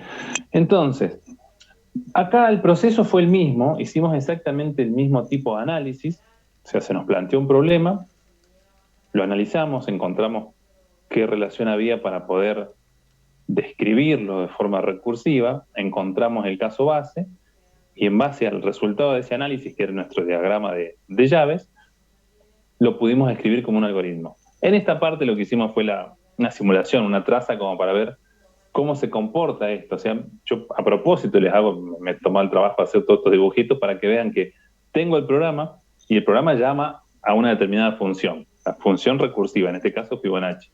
Pero como es recursiva, esa función llama a otra copia, y esa copia llama a otra copia, y esa copia llama a otra copia, hasta que normalmente en algún momento encuentra el resultado y empieza a resolverse y vuelve hasta el programa principal. Pero ojo que en este caso, como hay más de una llamada recursiva en el mismo, ahora leo las preguntas, en el mismo algoritmo, ya no es como en el caso del factorial. Vieron que en el caso del factorial es como que la pila crecía y después bajaba y terminaba. En cambio ahora crece, baja un poquito, crece, baja otro poquito. Es como que va fluctuando hasta que finalmente encuentra el caso base definitivo, va encontrando todos los resultados y vuelven hasta el programa principal, ¿sí? A ver, ¿qué dice Nicolás? Dice, me sigue confundiendo que la variable que retorna tiene el mismo nombre que la función. ¿No habría problema si fuese con otro nombre? La variable que retorna, lo que pasa es que la variable que retorna, a ver, ¿a qué te referís? Por ejemplo, vamos acá.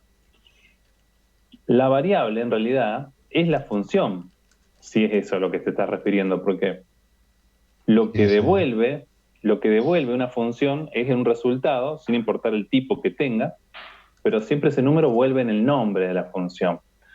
Ahora, sí es cierto, en algún punto lo que decís, Nicolás, que da la sensación de que tendría que haber ahí un problema de denominación, porque yo tengo subprograma, ya sea procedimiento o función, Pepito, y resulta que adentro de mi mismo código llamo a Pepito. Y digo, ¿qué pasa? Bueno, pero es que justamente eso es válido, y esa es la característica que tiene el trabajar con este tipo de expresiones recursivas, que yo puedo invocar al mismo procedimiento que estoy resolviendo. ¿Sí? En el mismo cuerpo de un procedimiento o una función pueden haber llamadas a sí mismo. Lo que pasa es que esa llamada no es una llamada cualquiera, porque vieron que nosotros en la unidad 4, por ejemplo, empezamos a trabajar con subprogramas. En cualquiera de esos códigos que hicimos, si intercalamos una llamada recursiva a sí mismo, no va a funcionar, porque ninguno de esos códigos está pensado para que sea recursivo. O sea, que yo ponga el nombre del programa en el medio de sus instrucciones no lo convierte así de la nada en algo recursivo. Tiene que estar analizado y desarrollado para que funcione. O sea, tiene que estar sí o sí el caso base y tiene que estar sí o sí la llamada recursiva, en donde, dentro de los argumentos que forman parte de esa llamada, haya una modificación del valor. ¿Sí? O sea que, bueno, entiendo tu pregunta, pero no da problema. O sea, el nombre de la función puede estar adentro. Fíjate que, a ver, vamos a sacar espera, vamos a volver acá. Vamos a mirarlo acá, que es exactamente lo mismo. Este es el que hicimos hace un ratito, ¿no? El del factorial, por ejemplo. La función se llama factorial, ¿sí? Y a factorial, y esto ya lo habíamos visto desde antes, yo en algún momento le tengo que dar un valor. Lo habíamos definido así cuando aprendimos a utilizar funciones. Yo acá le doy el valor 1 o le doy este valor, n por factorial de n-1. ¿Ven acá donde aparece la reiteración? Acá aparece la recursión porque lo tengo del lado izquierdo y lo tengo del lado derecho. Entonces esto no me genera un problema. El problema me va a aparecer si yo lo planteo mal y empieza a resolverse mal, o empieza, en vez de a decrecer y hacerse un problema más chiquito hasta encontrar el caso base, si yo lo planteo al revés o mal, capaz que empieza a crecer cada vez más el problema y nunca encuentro una salida, no encuentro una solución. ¿Sí? A lo mejor lo que me confunde es dado que el factorial de la izquierda no tiene los paréntesis, a lo mejor se me está confundiendo. Puede ser, puede ser. O sea, el factorial de la izquierda es el nombre de la función que quiero resolver. Y el factorial de la derecha es la llamada. Sí, ahí la estoy utilizando. Del lado izquierdo le estoy asignando un valor y del lado derecho lo estoy utilizando como parte de la resolución del problema. ¿Sí? Obviamente, sí. No es trivial el tema, o sea, por eso cuesta. Y bueno, hoy tuvimos mesa, justamente, y para su triste noticia, lo que se presentaron en la mesa no aprobaron. Y siempre ¿Cuál es la causa de que no aprueben? Normalmente es recursión y algún que otro temita más, pero siempre terminan teniendo problema con esto porque ¿qué hace falta para aprender recursión? No solo entenderlo, porque por ahí yo lo explico y algunos dicen, sí, sí, sí, ahí lo entendí, profe, ahí lo entendí. Pero una cosa es entenderlo y otra cosa es poder manejarlo. Si esto es como andar en bicicleta, a mí me pueden explicar, mira, te sentás, haces equilibrio y girás un pie y con ese pie vas girando el otro y en este movimiento circular vas avanzando. Genial, digo yo. Está facilísimo. Pero si no lo hice nunca, me voy a pegar varios golpes hasta que aprenda, ¿no? Y acá Profe, pasa lo igualmente mismo. la recursión no se utiliza mucho dependiendo solo en ejercicios muy específicos nomás. Sí, no te creas, no te creas. Depende, a veces, ¿qué sucede? Hay gente que se acostumbra mucho a trabajar con recursión y van a mirar que casi en todos los códigos meten, a veces de manera innecesaria, eso también hay que reconocerlo, no solo es cuestión de que tenga sentido, ¿no? Por ahí lo usan innecesariamente, pero se puede utilizar bastante la recursión. Después vamos a hablar de otros aspectos de la recursión, que en el aspecto de la eficiencia no es buena la recursión, porque ustedes imaginen, ya se lo voy adelantando un poquito, cuando estamos resolviendo un problema de manera iterativa, por ejemplo, esto mismo, factorial. Cuando estamos calculando el factorial de forma iterativa, ¿qué hacemos? Hacemos un bucle, ¿no es cierto? Y en cada vuelta del bucle se va multiplicando por un numerito hasta que más chiquito, más chiquito, más chiquito, o más grande, hasta que encontramos el valor final. Ahora, cuando lo hacemos de manera recursiva, hay muchas cosas más en el medio de cada una de esos productos, porque entre cada multiplicación de dos números, ¿qué aparece? Y todo esto de tener que sacar todo lo del escritorio, ponerlo en la pila, volver, es mucho más lento. ¿Sí? La eficiencia, no hay comparación entre la iteración y la recursividad. ¿Sí? La recursividad es mucho más lenta que la iteración. Consume más memoria.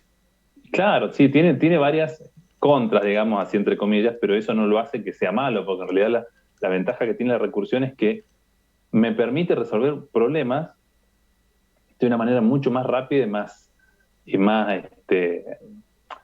práctica. El código, miren, después si quieres se ponen a mirar, había un ejercicio que yo me acuerdo que me lo dieron cuando estudiaba, que es las torres de Hanoi. Búsquenlo, que es ese de los tres palitos y tienen que ir moviendo unas fichas, un ejercicio, un juego oriental, ¿no?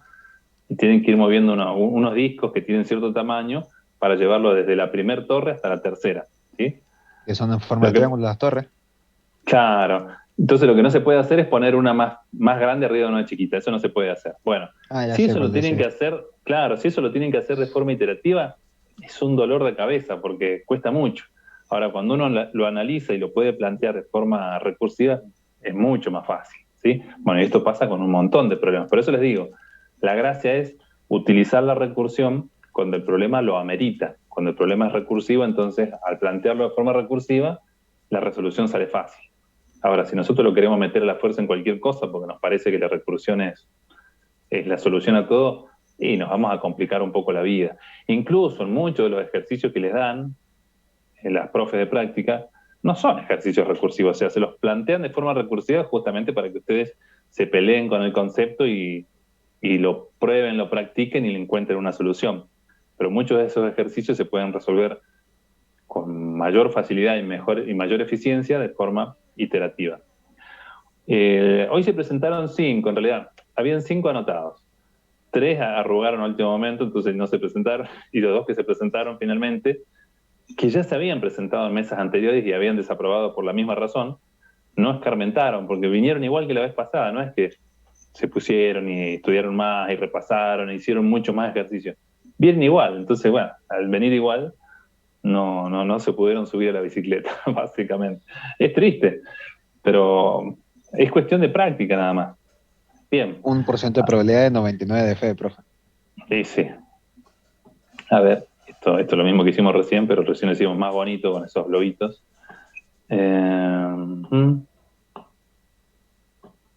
Bien, entonces, esto es lo que hicimos recién, pero acá está más feo. Es mucho más lindo verlo en la otra. Vamos a ver qué se entendió de todo esto.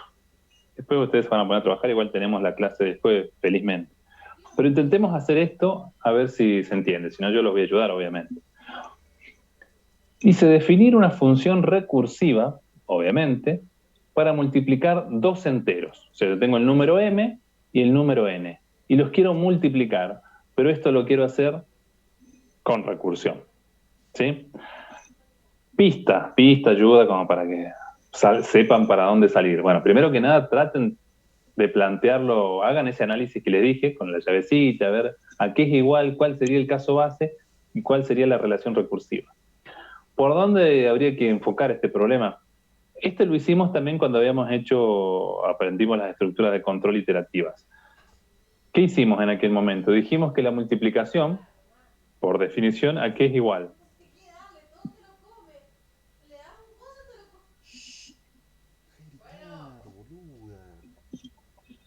Sumas sucesivas. Exactamente. Muy bien, Juan Ignacio. Sumas sucesivas. O sea que cuando yo multiplico m por n, estoy haciendo m tantas veces como diga n, o a la inversa, ¿no? O estoy sumando n tantas veces como diga m. Cualquiera de las dos opciones es válida, es lo mismo. Entonces, pensando en esa noción de que la multiplicación es la suma sucesiva de uno de esos dos términos tantas veces como indique el otro, traten de plantear la recursión, a ver si sale, y si no sale, no importa, por lo menos tratemos de pegarle ahí en el poste, en algún lado, como estar cerca. Empezar a usar la mente para empezar a pensar las cosas de manera recursiva.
A ver, me había olvidado que también tengo esto. No suma, no aporta mucho más porque es exactamente lo que vimos recién, pero ya que lo tengo se los muestro. Los ejemplos que hicimos recién, por ejemplo el del factorial, acá lo tengo para que vean que funciona esto, ¿no? Porque por ahí me van a decir, no, pero esto no da error. Este es el código que vimos recién, ¿sí? El factorial, fíjense que acá dice la función factorial de tipo entero, ¿qué argumento recibe? N. Caso base, si n es igual a 0, devuelve 1. ¿Sí? El mismo algoritmo que vimos recién en la diapositiva, en la presentación. Si no, ¿qué digo que es factorial? Digo que es n y acá está la llamada recursiva. ¿Ven? Acá aparece el nombre de la misma función. Acá está, función factorial, y acá llamo con factorial de n menos 1. Modifico el argumento, porque si no lo modifico, ahí sí me quedo haciendo lo mismo hasta que revienta todo. Programa principal. Le pido al usuario que ingrese un valor, lo leo y después llamo a la función factorial. Muestro el valor original y después el valor, luego de aplicar la función. A ver si esto está andando o no, porque a veces me pongo a tocarlo en las clases para mostrar cosas y me quedan los códigos sin funcionar. Un valor, ¿cuál habíamos hecho en el ejercicio factorial de 4? Creo que era, ¿no? Sí, de 4. 4, ahí está. El factorial de 4 es 24. Acá lo vemos y en la ejecución no vemos nada, ¿no? Pero la idea es que vean que no pasa nada. Es decir, justamente la gracia de que este tipo de lenguajes nos permite trabajar con recursividad. Haga de es 15, que, profe. el de 15, ahora ponemos a ver qué pasa. El factorial, ven que acá está el nombre de la función, lo puedo llamar adentro del mismo programa, pero siempre con la condición de que, a ver, vamos a poner 15, a pedido del público, de un número. No se rompió. No se rompió, vamos a poner 50, uno más grande. 50 se rompe, 50 era. A ver, 50. Ahí está, sonó. Llegamos al factorial de 50 es 0. Se nos desbordó ahí. Habrá ¿Sí? que usar un flat a lo mejor. Ahí. Bien, bueno, esto como una muestra chiquitita. Ven que incluso los códigos son muy cortitos en general, salvo que el problema, lo que les digo, que sea un problema un poco raro y que en realidad no sea la solución del problema que estamos analizando no sea naturalmente recursiva. Entonces ya se empieza a poner como medio extraño y hay que entrar a poner muchas condiciones y se complica mucho el algoritmo. Bueno, traten de plantear este de la multiplicación a ver si sale. Si no, en un ratito, vamos a dar unos minutos para analizarlo, Profe, y si no, igual yo ¿cómo, les muestro cómo una se opción. Sí. escribía una función en el pseudocódigo? Y ponía función, el nombre, paréntesis los argumentos y dos Y puntos y el después. tipo de Ah, dato de ok, la función. ok. Y Ya me finalmente acuerdo. tenías Sí, retorno. gracias. De nada.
les doy una ayuda. A ver, vamos a intentar resolverlo. Si alguno lo tiene, buenísimo. Pero más que nada para los que se les ha ido complicando el análisis.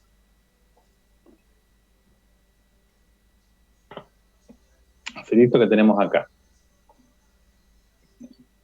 Producto de enteros. Queremos la multiplicación de n y m. Esto es lo que estamos buscando nosotros. Si hacemos este truquito de las llaves, podemos pensarlo de esta manera. Esto es lo que dijimos hace un ratito, ¿no? Que n por m puede ser visto como m veces la suma de n más n más n, esto m veces. Eso es lo mismo que hablar de la multiplicación del producto. Entonces, en base a eso, podemos pensarlo de esta forma. Cuando yo hablo del producto de n por m, acuérdense que tenemos caso base y el caso o el paso recursivo. Yo puedo decir que el producto es igual a 0 si m, que es aquel que me estaba dando la cantidad de veces que tenía que sumar a n, es igual a 0. ¿Sí? Analizo uno solo, porque podría poner m y n, los dos ceros, o m o n, los dos ceros, pero de todas formas queda contemplado, solamente con mirar una sola de las variables, mientras esta sea 0, la otra va a ser 0, o sea, el producto, sin importar cuánto valga. Y supongamos que en el caso de que m no sea 0, bueno, también va a quedar contemplada la cantidad de producto igual a 0 cuando el otro valor sea 0. Bueno, no sé si se entendió lo que quise decir, pero bueno, no importa. Yo lo analizo a partir de una sola, de la segunda, m. Si m es igual a 0, producto es 0, y se acabó, ¿sí? Caso base. Acá hay un valor para la función. Y de este lado planteo el recursivo. Estamos definiendo esta función que yo llamé prod, o de producto, y analicémoslo acá abajo. Esto es lo que quiero expresar en esa idea. No sé si lo puse en la anterior. Sí, miremos acá un poquito, antes de pasar a la otra. Yo acá tengo n más n más n más n. ¿Qué tal si yo agrupo todas estas y dejo una n del lado de afuera? Como si las estuviese asociando. ¿Sí? Y no cambia el valor porque sigue siendo una suma, ¿no? Pero imaginemos como que le ponemos un paréntesis que asociamos una cierta cantidad de m, de n's, ¿sí? Y hay una n que queda al lado de afuera. Por lo tanto, la cantidad de veces que está adentro del paréntesis la n, que sería m menos 1. ¿Sí? Y la que me está faltando para llegar al producto de m veces es la que tengo afuera. A ver, ahí tengo un código que pusieron. Nicolás Morón. Vamos a analizarlo. A ver, de Nicolás, hasta acá tenemos el análisis. Todavía no llegamos a mirar bien qué había puesto en la llave yo. Dice Nicolás que la función multiplicación de m y n, que son ambas de tipo entero y la función le da entero, esperen que abro un poquito acá el chat porque ahí está. Dice que si m es igual a 1, entonces la multiplicación es n. Eso está bien. Ahora vamos a ver igual que hay una diferencia con lo que yo planteo, pero el concepto es el mismo. Esperen un poquito que me saltó el chat. Ahí está. Dice que como él está también contando, igual que en este análisis que yo les estoy mostrando, él está utilizando la variable m como el que define la cantidad. Dice, si m es 1, el resultado de la multiplicación es n, ¿sí? Porque 1 por n es n. Y si no, dice que la multiplicación va a ser igual a n, ¿sí? Por, ahí hay un error, es n más, no es por, ¿sí? Creo que es un error más de tipeo que de lógica. La multiplicación va a ser n más la multiplicación de m menos 1 por n. Eso está perfecto. ¿Qué es lo que estábamos haciendo acá en este análisis? ¿Sí? Lo que yo les estaba diciendo recién. Si yo asocio m menos 1 n, tendría que haber utilizado otra letra, ¿no? Porque es muy parecido decir m y n. Si yo asocio m menos 1 n, dejo esa n afuera, ¿sí? Que es la que él saca acá. Él saca esta n para afuera, entonces acá adentro le van a quedar m menos 1 veces. Y ahí es donde está el truco de la recursión, porque la función recibió m y n, pero cuando vuelve a llamar, uno de esos dos argumentos se hizo más chiquito, cambió de valor. Fin sí y retorna. Entonces, después en el programa, él dice programa recursión, tiene las dos variables, le pide los valores al usuario, m y n, y después hace una llamada a escribir, el resultado es multiplicación de m y n. Está perfecto. Hay dos detalles. Sí, Que es yo, confundí mal, el dos punto entero sobra eso. claro, hay dos cosas a cambiar nada más. Y Esto un que no signo es, de más. sí, este es el signo más en la multiplicación, y después que le falta un poquito más para ser más genérico el problema, porque si, Sí, no, no si especifica ejecuta, bien. claro, tiene un problema con el cero, en realidad, el código de Nicolás. ¿Sí? Si en vez de poner cualquier dos valores positivos, uno de esos dos es cero, no encuentra el resultado. ¿Sí? Porque va a entrar por el si no y no va a encontrar el caso base bien. ¿Sí? En realidad, por eso vamos a avanzar en la presentación acá. ¿Ven? Lo que yo hago es prácticamente lo mismo, pero yo planteo un caso que es más extremo. Él hubiese puesto acá 1 y acá si m es igual a... No, perdón, acá tenía que haber puesto el n y acá si m es igual a 1. Pero nos estaríamos dejando afuera el caso de cuando m es 0. ¿Sí? Por eso lo Entonces, planteé de esta profe, forma. entonces ahí Entonces, en vez, aparte que sea cero, lo puedo usar cuando se ingresan los datos, que sea mayor a cero. Ahí se arregla también. claro, ahí sí, sería como una trampa, ¿no? Es como que sabiendo que hay un problema, sí, lo estarías controlando en el programa principal, no lo dejas multiplicar por cero y ahí sí funciona el programa. Pero si lo queremos hacer correcto, o sea, que abarque todas las posibilidades, tendría que estar el cero. Fíjense que mi código es igual, solo que con esa diferencia, ¿no? Yo pongo lo mismo, función, producto, n y m, digo si m es igual a cero, él tiene m igual a 1, yo digo que producto es cero, y en el caso del código de Nicolás, el producto, la multiplicación, es n. O sea, el análisis está bien hecho, ¿sí? Pero faltaría considerar el caso cero. Y después acá, en la otra línea, lo que está mal en el código es que hay una multiplicación. Y tiene que ser una suma porque justamente hemos desarmado el producto como una secuencia de sumas. A ver, déjenme mirar en el chat el código de Rodrigo Vargas. Dice función mult, m y n tipo entero, la función es entera. Si n es 0, retorno, pero faltó el valor, ¿eh? En vez de retorno, ahí iría si n es 0, tendrías que poner mult es igual a 0. Vos estás contando con n. Claro, el caso de Rodrigo, él en vez de estar contando, modificando m, él modifica n. Es lo mismo, o sea, él eligió la otra variable, pero es exactamente lo mismo. Si no, esperen que saltó el chat. Si Ojo. no, ahí está. Si no, mult dice que es igual a m más multiplicación de m y n menos 1. Perfecto. La idea está bien, pero ahí solo me parece que hubo un error nada más de escribirlo, ¿no? Que uno escribiera así en el chat es medio incómodo, pero está bien. Y a ver, veamos el de Juan Pablo. Dice función, multiplicación recursiva, m y n entero y todo entero.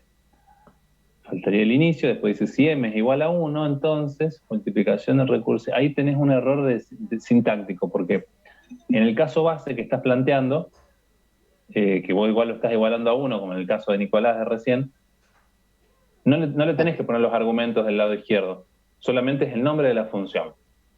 ¿Sí? La idea está bien, pero tenés ese error. O sea, viste, vos pusiste mult recursiva n, m igual a n. Esos paréntesis no van. Solamente va el nombre de la función. Porque si no parece que estuvieras llamándola y no la estás llamando, vos le querés asignar un valor. Si no, vos decís, si m es igual a 0, bien, ahí le das el valor 0. Y si no, decís que la multiplicación recursiva es igual a n más multiplicación de recursiva de m menos 1 y te faltó el segundo argumento, o el primero, mejor dicho, n, m menos 1. Está bien, ahí está, la idea está bien, tiene un par de tropiezos en el medio, pero la idea está bien. De todas formas, Juan Pablo, fíjate que vos ponés dos casos base, pero no harían falta poner los dos. Con poner solamente uno, el del caso del 0, ya te abarca el caso del 1, el caso del 0. Sí, hay uno que queda incorporado en el otro, porque cuando vos vas contabilizando, viste, lo que hacemos acá, el truco, ¿cuál es? Es ir contando y en cada vez, eso es como una cuenta regresiva. Como vamos decrementando el valor de m, ¿sí? Como vamos decrementando el valor de m, Sí, estás haciendo con M, sí. Es como ir contando, por ejemplo, que si queremos hacer 3 por 4 y M es el 4, entonces vos lo haces para 4, para 3, para 2, para 1, para 0. Cuando es 0, entonces te inicializa la multiplicación en 0 y a partir de ese momento se le va sumando N tantas veces como M decía. ¿Bien? Y... esta segunda parte es programa de multiplicación. N y M, lee N y M, llama multiplicación recursiva. Ojo que si es una función, no podéis llamar así a la multiplicación. Sería en la parte de abajo y que dice el escribir, ahí sí estaría bien. Claro, es así, es así. La llamada, la primera no, pero en el escribir está bien. Perfecto. Está muy bien, chicos. Me alegra que da la sensación de que se fue entendiendo entonces. Que no es sencillo de digerir este tema, pero una vez que uno le engancha la mano ya va queriendo. No, no me gusta, profe. No, pero no, tienen que amigarse con el tema. Bueno, ya terminamos la clase acá, seguimos la otra, pero si tienen ganas, piensen en esta nada más y la vemos la clase que viene.